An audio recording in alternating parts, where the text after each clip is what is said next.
Hey everybody, I'm Brian. I'm Jake. Welcome to Nevada Trails. Thanks to our sponsors, the Pine Nut Mountain Trail Association And Moran. and the Motorcycle Racing Association of Northern Nevada. And Toyota's Arena Cross. Toyota's Arena Cross.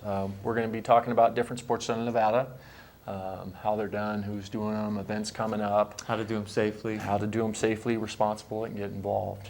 Check out our website, nv-trails.org.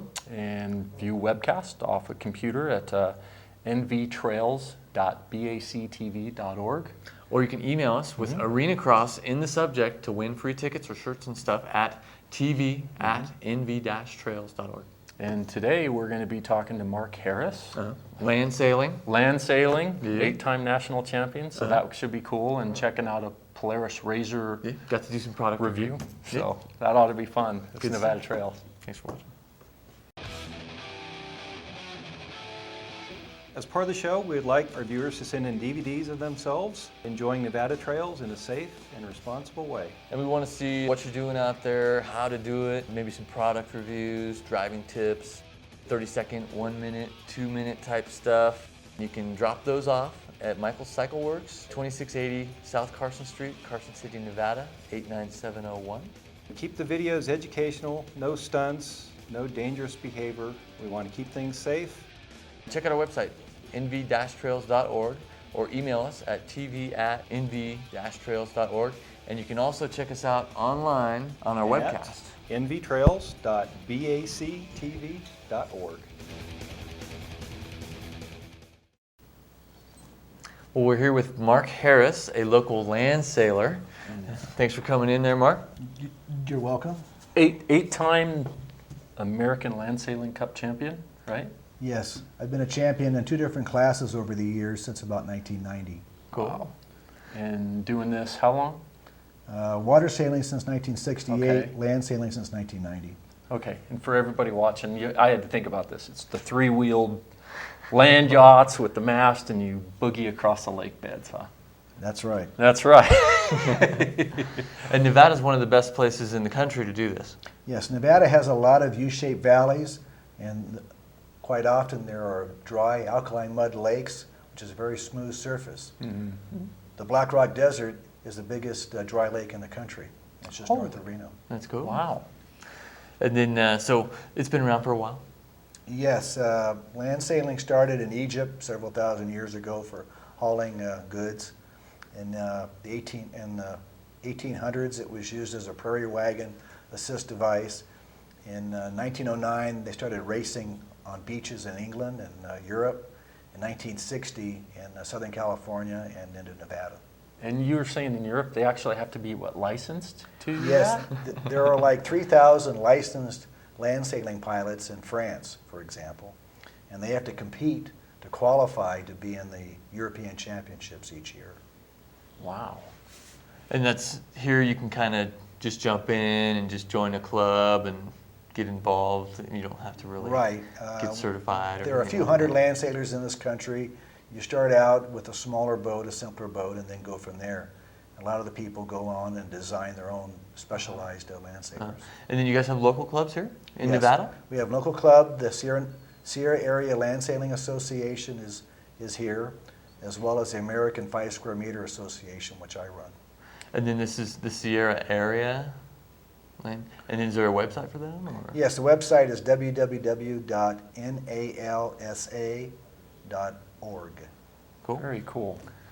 And then there's different classes. There's different kinds of them, basically. And I guess the Faster. lower the number, the bigger the boat.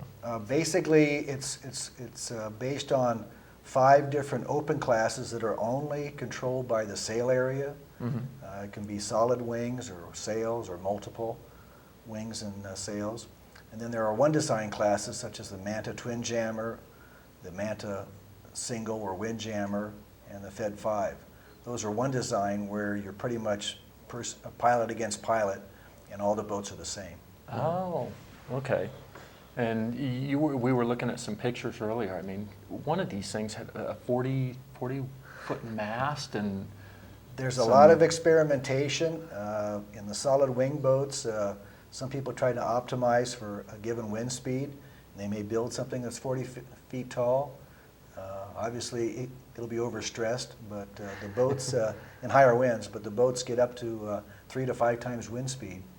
And it's pretty interesting to watch them move. So like the world record, what, 116 miles an hour was set in like 30-mile-an-hour winds? Right, and that was a very heavy boat, so it stayed on the ground well, the Iron Duck, and they actually carried about 300 pounds of extra lead weight in the back end of it, so it had a little more traction on the rear axle.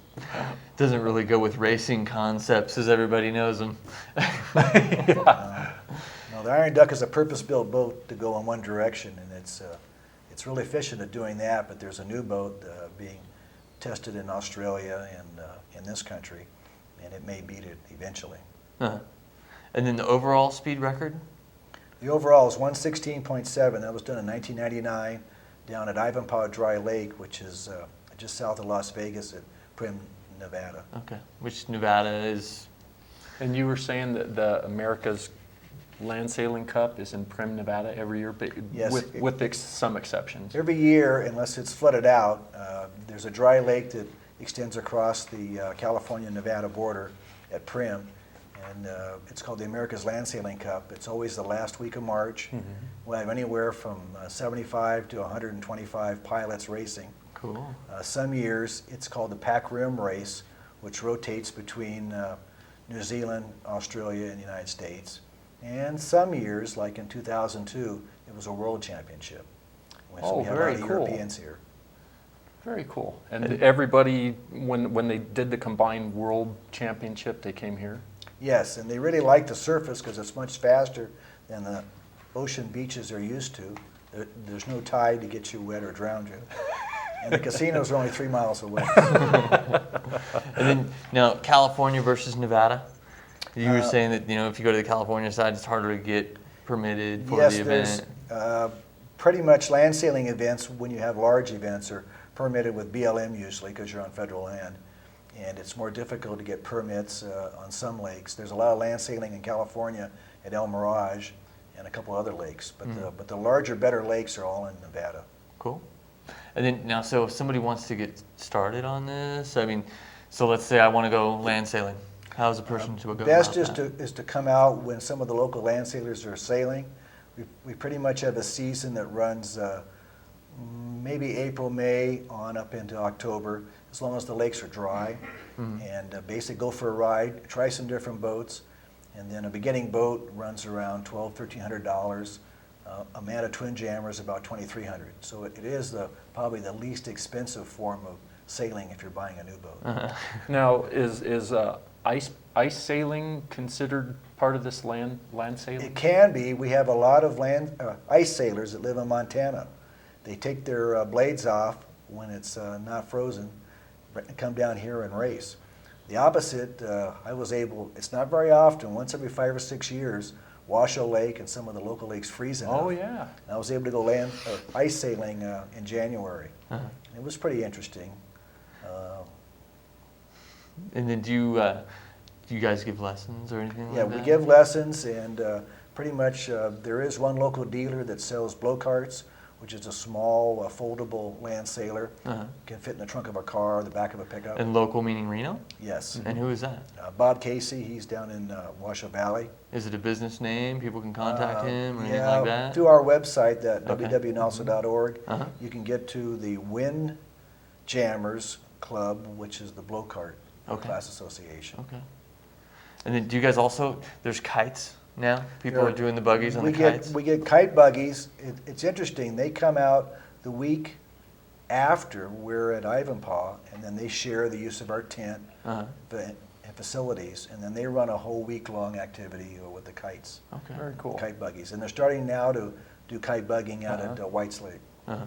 All right. Oh, good. So, just to get it out there one more time, your website was www.nalsa.org. Right? And you guys have a calendar on there so people can get a hold of you? Yes, and- there's a calendar that gets updated, and you'll see events sometime after the first of the Okay. year.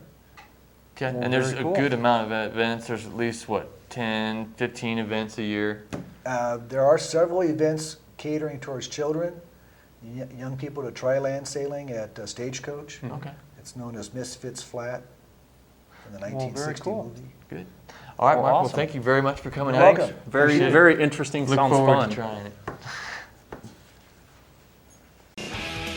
As part of the show, we want viewers to send in DVDs of themselves enjoying Nevada's trails in a safe, responsible way. What to do and how to do it. Product reviews and driving tips. We would like 30-second, 1-minute, or 2-minute DVDs. You can drop them off or mail to Nevada Trails, care of Michael Cycle Works, 2680 South Carson Street, Carson City, Nevada, 89701. And remember, we want to keep these things educational. We want them to be fun to watch, but nothing dangerous. If you have a club, you can send us your information. We'll get out any club events that are going on. You can check out our website At www.nv-trails.org or email us. at tv@nv-trails.org. We're also on the web now, on demand, nvtrails.bactv.org. Hi, I'm Bill Dart with the Off-Road Business Association. We represent motorcycle and ATV dealers, four-wheel drive dealers in Nevada, and we're here today to talk about the route designation process. It's so important to the future of your ability to travel on our back roads in Nevada. The Forest Service is in the process of doing a travel plan process where they need to identify all roads and trails for future use to be designated, and they need your help in finding these routes, identifying them, and getting them in the analysis process to be designated, hopefully long term. So check with your local Forest Service office. Right behind them, the BLM will be doing the same thing. Check with your local BLM office. Ask to be put on their mailing list so you'll know what's going on, and ask to be put on that specifically for the travel plan process. So do your part today so you can ride tomorrow, and your grandkids and your great-grandkids can do it in years to come. Thanks for your help. Hi, I'm Deidre St. Louis. I'm the National Off-Highway Vehicle Program Manager for the Forest Service, and I'm here today at a workshop in Reno, Nevada about travel management planning. And one of the things that I wanted to pass on to the trail users in Nevada is that it's really important not only for the off-highway vehicle enthusiasts to get involved in the planning process, but also for the equestrians, hikers, mountain bikers, and other non-motorized users to get involved too. And one of the main reasons is that the access that you currently enjoy to your trailheads, it will also be, or would need to be included in this designation process to maintain your access to those trailheads and campsites and things like that that you use. So again, I think it's really important for those users to get involved in the travel management planning process also. I'm here with Charlie Cox from the Nevada OHV Coalition, and we're at the National OHV Conservation Council's Trail Mapping Seminar. So thanks for coming out there, Charlie. Good to be here, Brian. Thanks for having me. And so you just started the Nevada OHV Coalition.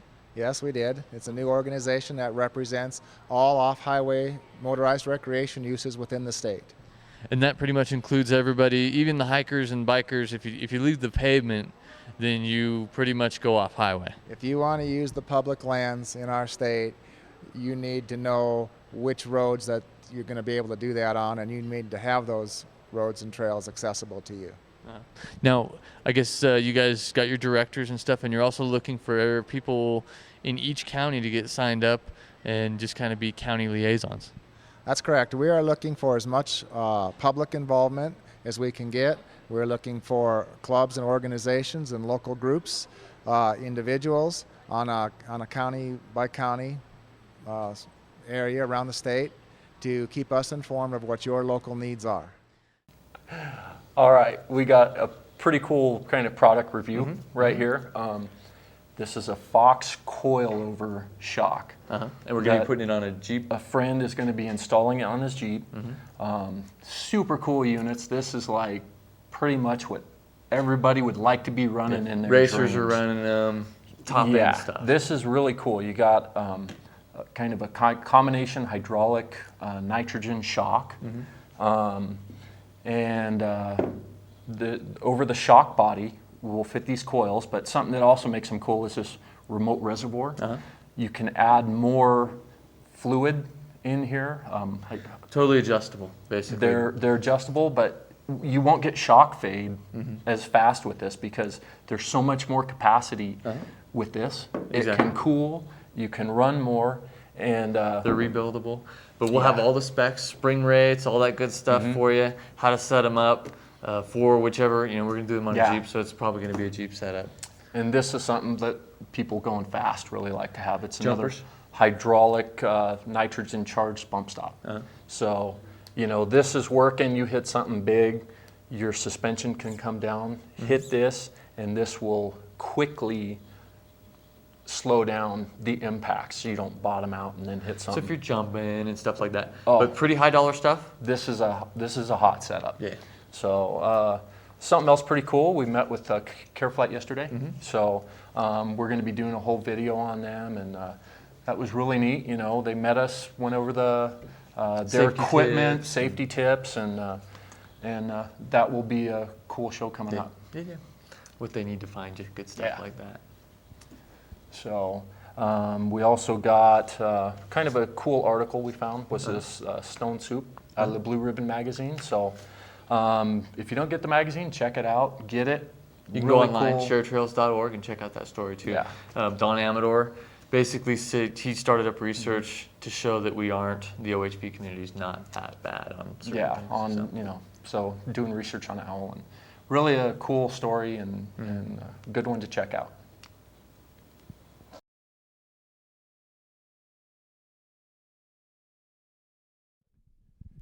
Hello, this is Craig from Michael Cycle Works. Today I'm here to introduce you to Polaris's new for 2008 Ranger RZR, or Razor as we call it.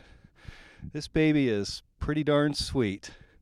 I've had it for about a week now. It's on loan from Polaris, so I've been able to take it through the paces, and let me tell you, this is quite a machine. It has a 800cc fuel injected twin cylinder engine, a lot to get up and go, has independent suspension, front as well as rear, 9 inches of travel in the front, 9.5 in the rear, and about 12 inches of ground clearance on this. So you can really put it through its paces. And of course, we would always want you to wear the proper protective gear, especially a helmet. Very important. We do want to stress safety. And Polaris has had this in the works for about 3 years now. So it's not something that they've just kind of slapped together. It's derived from an ATV chassis that they've had, the Sportsman series. So it's tried and true, well proven. And recently we've seen these in desert races. The Baja series, Baja 500, they will be in the upcoming Baja 1000. And I'd sure like to ride one of these down there. Be a lot of fun.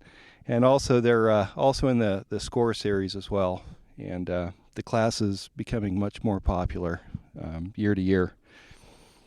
So this is it. It has a nice full roll cage. It does have safety netting. And of course seat belts. Very comfortable, very cushy, comfortable ride. The seats are adjustable. The steering even has tilt, and it has a grab bar for the passenger to hold on to. And these do come in 2 different colors, red and green. There's numerous accessories available, including armor or protection for the A-arms under the undercarriage of the vehicle, as well as a rear suspension. For the hunters, there's gun scabbards, and a few other accessories you can get for these, so you can really individualize them to your personal tastes.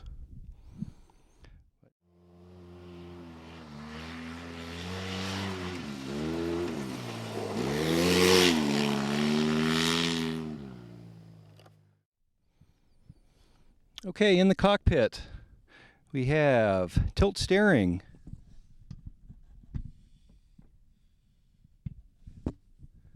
which is very nice. Also here I have an ignition switch. We do have the headlight switch. This very important switch is your 2-wheel drive or all-wheel drive feature. In the all-wheel drive feature, you have the rear wheels driving until they break traction. Front wheels do sense that loss of traction and engage. So it's a true all-wheel drive vehicle.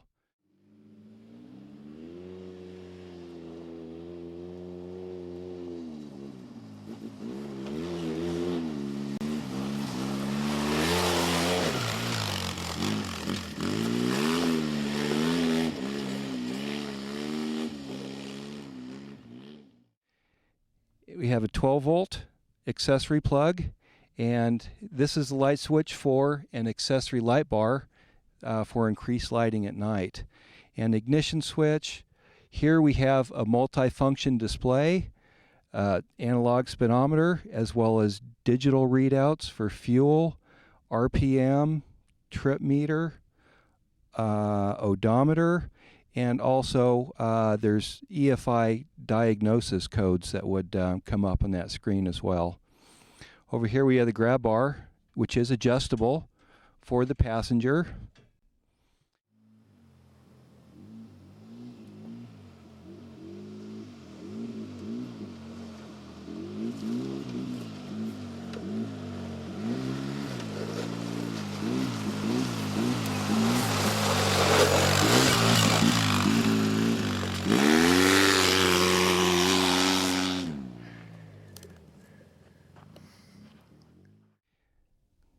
And it rides just like a car or truck. You have your throttle and your brake and gear shifter here.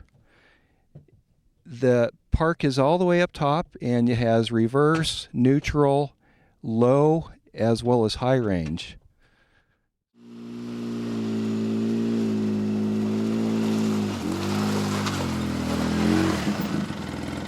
What do you think, Brian? Ready to give it a try?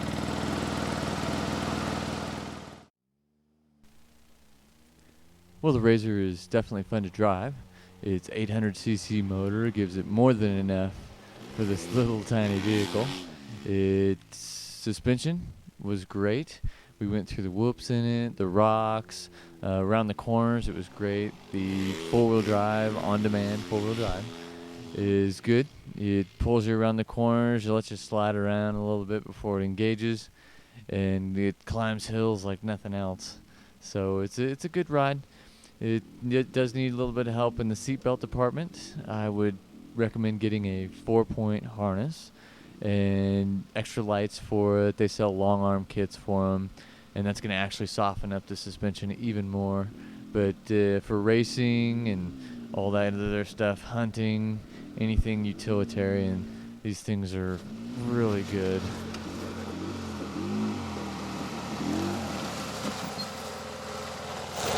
Want one.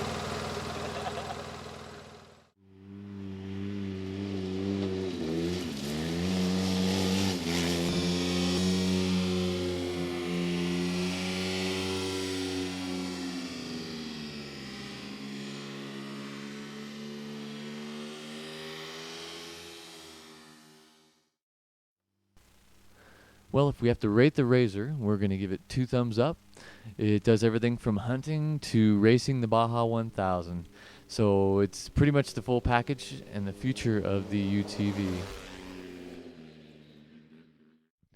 Well, I just wanted to say thanks again to Craig at Michael Cycles for letting us play with his toys, basically. And they are very involved, keeping trails open for all the users. And I just want to say thanks for everything they do, and just really appreciate what you guys do out there. You're welcome, Brian. I appreciate it.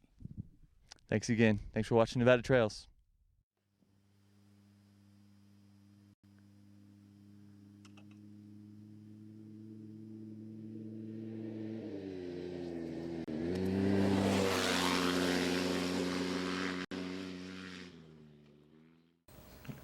Thanks again to the Pine Nut Mountain Trails Association And Moran, and Toyota's Arena Cross.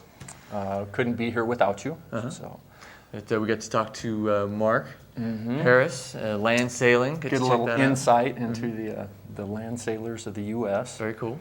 You can check out the website and get a little more info on what we do at nv-trails.org. You can check out the webcast, nvtrails.bactv.org. And we're always asking people to email us at tv@nv-trails.org. And right now there's a contest kind of thing going on, and the Arena Cross gave us a bunch of tickets, shirts, all kinds of swag. So put Arena Cross in your subject line, and you'll kind of be put into a drawing, and you can get free tickets to the Arena Cross. Like Samantha Deputy from Carson City, and she's got 2 passes to Arena Cross. Yes. So send us some emails and get some free stuff. That was a good quick email. Get some stuff. We checked out some cool shocks, like high dollar, excellent And stuff. that's coming up. Yeah. Polaris Razor review. Excellent. That was just a great ride. Had a good time doing it. So. Thanks for watching.